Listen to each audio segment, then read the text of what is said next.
अच्छा, वो खसियानी बिल्ली खंबा नोचे और नाच ना जाने आंगन टेढ़ा वाली बातें आपने सुनी तो हुई हैं, लेकिन मोदी हुकूमत इस वक्त सही मानों में इन मुहावरों की अमली तस्वीर बनकर रह गई है। उसने फौरी तौर पर उस सानहे के बाद ये इल्ज़ाम तो पाकिस्तान पर हमेशा की तरह लगा दिया था, लेकिन बाद में उसे अंदाज़ा हो गया, बल्कि समझ पूरी तरह आ गई है कि उसने बहुत बड़ी चवल मारी है और पाकिस्तान की इस मामले में, पहलगाम वाले मामले में दूर दूर तक कोई इन्वॉल्वमेंट मौजूद नहीं है। और उल्टा पाकिस्तान की फ़ौज ने मुकम्मल तौर पर तैयार होकर खम ठोंक कर उसके सामने आकर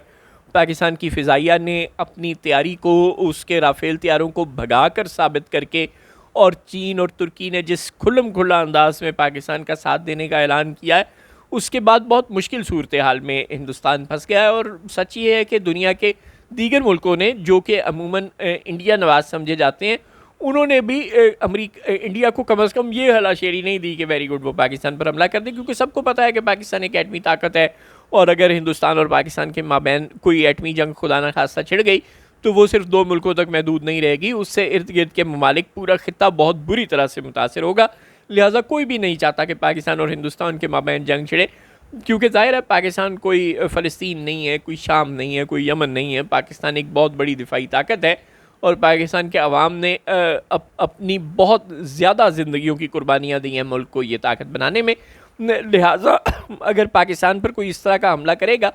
तो उसका नतीजा बहुत बुरा होगा, पूरे खित्ते के लिए बहुत बुरा होगा। लिहाजा दुनिया के वो ममालिक जो पाकिस्तान को खुलम खुला सपोर्ट करते हैं वो तो हैं ही, लेकिन जो इंडिया को खुला खुला सपोर्ट करते हैं वो भी ये ज़रूर कह रहे हैं कि ये जंग नहीं होनी चाहिए। लिहाजा बग़ैर किसी सबूत के, बग़ैर पाकिस्तान का कोई गुनाह हुए पाकिस्तान पर हमला अगर हिंदुस्तान ने किया तो फिर वो उसको बहुत ही बुरे कंसिक्वेंसेस उसके बेयर करने पड़ सकते हैं। लिहाजा पाकिस्तान तो माशी तौर पर वैसे भी एक कमज़ोर मुल्क है। आप ठंडे दिल से सोचें, अगर पाकिस्तान में कहीं पे कोई बम, कोई मिसाइल खुदा न खास्ता गिरेगा तो पाकिस्तान तो वैसे भी कोई तरक्की याफ्ता मुल्क नहीं है, यहाँ पे कितना नुकसान होगा माशी तौर पर। कीमती जानों का नुकसान तो ज़ाहिर होता ही है जंगों में, लेकिन माशी तौर पर पाकिस्तान के पास कुछ होगा तो उसका कोई बड़ा नुकसान होगा। लेकिन हिंदुस्तान के पास बहुत कुछ है, और हिंदुस्तान में बहुत ज़्यादा फ़ॉरेन इन्वेस्टमेंट है।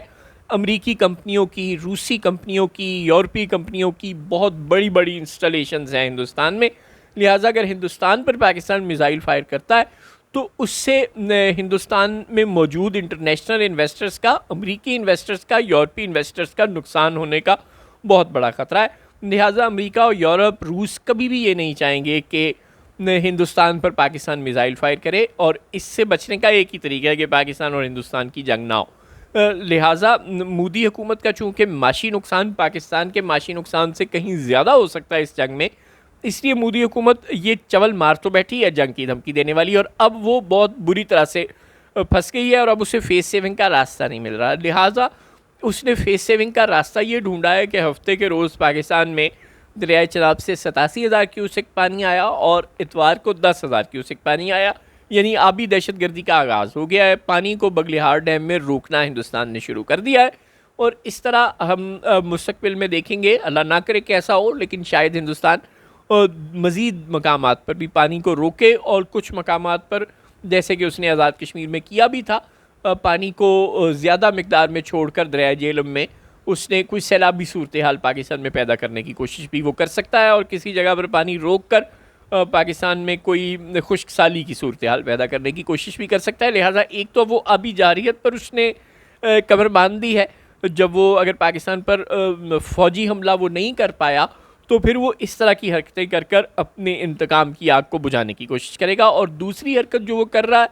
वो ये है कि नैनीताल में हमने देखा कि हिंदू इंतहा पसंदों ने हमला किया मुसलमानों की अमलाक पर, और मुसलमानों पर तशद्दुद करके उनकी अमलाक को जलाया, नजर आतिश किया और बहुत से मुसलमानों को मारा पीटा।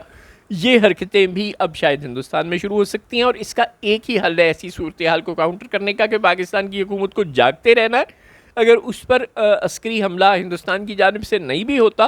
तो भी हिंदुस्तान की ये वाली जो हरकतें हैं इनको भी इंटरनेशनल कम्युनिटी के सामने एक्सपोज करना, और इंटरनेशनल कम्युनिटी से वहाँ मौजूद मुसलमानों के राइट्स को प्रोटेक्ट करने के लिए कहना, ये पाकिस्तान की हुकूमत की ही जिम्मेदारी है। वहाँ पर मुसलमानों की तादाद पाकिस्तान में मौजूद मुसलमानों की तादाद से ज़्यादा है, और उन पर हिंदू इंतहा पसंदों के हमले बिल्कुल नहीं होने चाहिए, चाहे वो कश्मीर के मुसलमान हो या हिंदुस्तान के किसी भी इलाके में रहने वाले मुसलमान हो। उनके हक़ में आवाज़ उठाना भी हुकूमत पाकिस्तान की ज़िम्मेदारी है। दुनिया की तवज्जो इस जानिब मबज़ूल कराना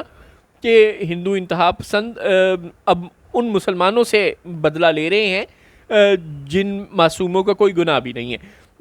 इन लोगों के हक़ में आवाज़ उठाना हुकूमत पाकिस्तान को फ़ौरी तौर पर शुरू कर देना चाहिए। और अगर पाकिस्तान के पानी पर हिंदुस्तान शब खून मारने की कोशिश करता है और पानी को पाकिस्तान में सैलाब या खुश्क साली के लिए इस्तेमाल करने की कोशिश करता है, तो इस पर भी इंटरनेशनल कम्युनिटी में फ़ौरी तौर पर हमें अपनी आवाज़ बुलंद करनी और अपना केस रजिस्टर करवाना शुरू कर देना चाहिए। हमारी जो फॉरेन मिनिस्ट्री है उसको बिल्कुल नहीं सोना।